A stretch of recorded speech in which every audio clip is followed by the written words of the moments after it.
আমি জাতির পিতা বঙ্গবন্ধু শেখ মুজিবুর রহমানের প্রতি শ্রদ্ধা জানাচ্ছি। আমি শ্রদ্ধা জানাই জাতীয় চার নেতার প্রতি, ৩০ লক্ষ শহীদের প্রতি, ২ লক্ষ মা বোনের প্রতি। আমি আমাদের মুক্তিযোদ্ধাদের জানাই সশ্রদ্ধ সালাম। জনগণের ভাতের অধিকার, ভোট ও ভাতের অধিকার আদায় করতে যেয়ে যারা জীবন দিয়েছেন তাদের আমি শ্রদ্ধার সাথে স্মরণ করি। 2024 সাল, এই সময় যারা আমাদের আওয়ামী লীগের হাজার হাজার নেতা কর্মীকে হত্যা করা হয়েছে, পুলিশকে বাহিনীকে হত্যা করা হয়েছে, সংখ্যালঘুদের হত্যা করা হয়েছে, তাদের বাড়িঘর লুটপাট, মসজিদ, দরবার, দরগা শরীফ, মন্দির, গির্জা, প্যাগোডা ধ্বংস করা হয়েছে।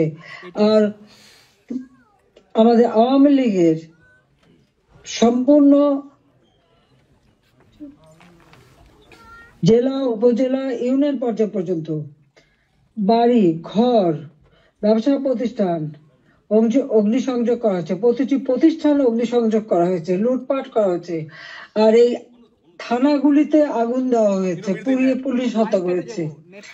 কাজে বর্তমান যারা শাহাদাত বরণ করেছে, যারা এই ধরনের ঘটনার শিকার হয়েছে, ছাত্র, শিক্ষক, আইনজীবী, সাংবাদিক, বুদ্ধিজীবী এবং আমাদের আওয়ামী লীগের নেতা কর্মী, পুলিশ বাহিনী সহ আনসার বিডিপি যারা মৃত্যুবরণ করেছে, আমি তাদের সকলের আত্মার মাগফিরাত কামনা করি, পরিবারের প্রতি আমার সমবেদনা জানাই।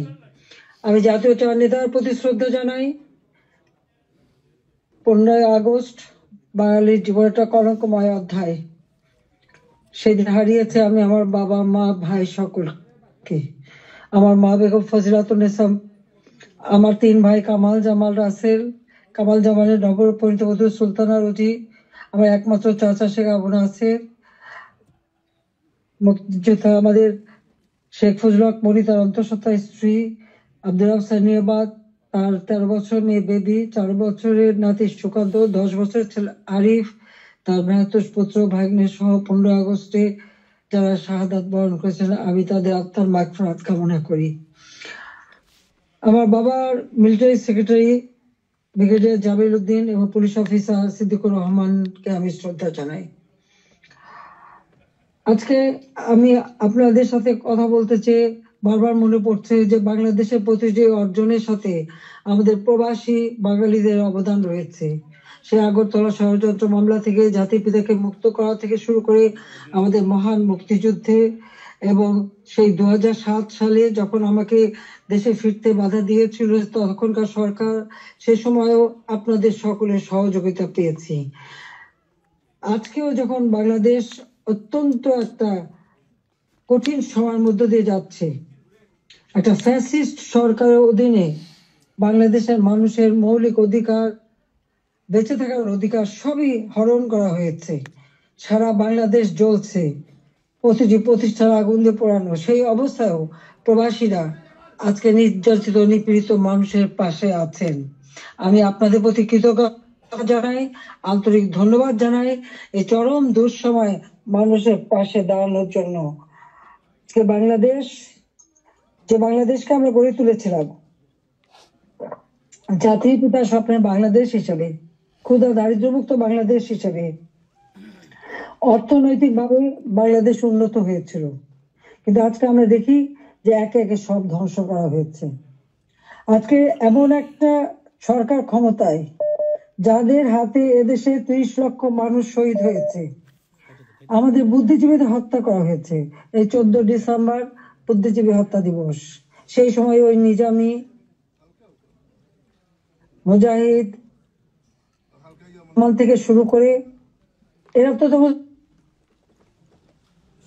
বিদ্যালয় সহ বিশ্ববিদ্যালয় থেকে শিক্ষক, ইঞ্জিনিয়ার, ডাক্তার সকল বুদ্ধিজীবীদেরকে তুলে নিয়ে যে নির্মমভাবে হত্যা করা হয়। বাংলাদেশকে মেধাশূন্য করার একটা চেষ্টা করা হয়েছিল সেই সময়। একদিকে পাকিস্তানি হানাদার বাহিনী, তাদের গণহত্যা, আর সেই সাথে সাথে এই আলবদর রাজাকার আল শামস বাহিনী বানিয়ে আমাদের একদিকে গণহত্যা, পাকিস্তানি হানাদার বাহিনীকে সহযোগিতা করা, অপরদিকে বুদ্ধিজীবীদের হত্যা করেছিল, যারা সেই ডিসেম্বর মাসের 14 তারিখ মানে 10 তারিখ থেকে 14 তারিখ পর্যন্ত কয়েক শত বুদ্ধিজীবীকে নির্মম ভাবে হত্যা করে। আমি তাদেরও আত্মার শান্তি কামনা করি, মাগফিরাত কামনা করি। আমরা আওয়ামী লীগ 75 সালের পর 21 বছর পরে আমরা সরকার গঠন করি, জনগণের সেবা করি। 2008-এর নির্বাচনে আমরা জয়ী হই। সেই নির্বাচনে আওয়ামী লীগ এককভাবে 233টা সিট পায়, আর বিএনপি পেয়েছিল মাত্র 30টা সিট। জনগণের ম্যান্ডেট নিয়ে আমরা সরকার গঠন করে জনগণের কল্যাণে কাজ শুরু করি, যার ফলে এদেশের জনগণ 2014 সালের নির্বাচন, 2018 সালের নির্বাচন এবং 2024 সালের নির্বাচনে স্বতঃস্ফূর্ত ভাবে একটা অবাধ, নিরপেক্ষ, সুষ্ঠু নির্বাচনের মাধ্যমে বাংলাদেশ আওয়ামী লীগকে বারবার ভোট দিয়ে তাদের সেবা করার সুযোগ দিয়েছে। আমি বাংলাদেশের জনগণের প্রতি শ্রদ্ধা জানাচ্ছি। দুর্ভাগ্যের বিষয় হলো 2024-এ সরকার গঠন করার পর আমরা যখন দেশকে এগিয়ে নিয়ে যাচ্ছি, এই বাংলাদেশকে একটা যুদ্ধ বিধ্বস্ত বাংলাদেশ গড়ে তুলে জাতির পিতা বঙ্গবন্ধু শেখ মুজিব উন্নয়ন একটা স্বল্পোন্নত দেশ হিসেবে প্রতিষ্ঠা করে দিয়েছিলেন, যেটা আন্তর্জাতিকভাবে স্বীকৃত, জাতিসংঘ কর্তৃক স্বীকৃত ছিল।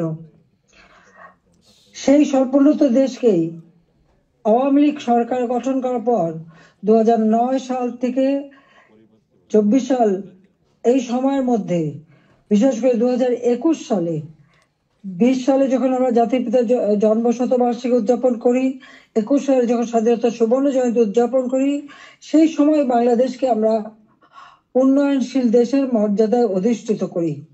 অর্থাৎ যেখানে বাংলাদেশ যেখানে জাতির পিতা বাংলাদেশকে রেখে গিয়েছিলেন, সেই জায়গা থেকে আমরা জাতির পিতার আদর্শ ধারণ করে তার পদাঙ্ক অনুসরণ করে বাংলাদেশকে আমরা উন্নয়নশীল দেশের মর্যাদা এনে দিই, জনগণের মৌলিক চাহিদা পূরণ করি, দারিদ্রের হার 41 ভাগ থেকে 18.7 ভাগে নামিয়ে আনি।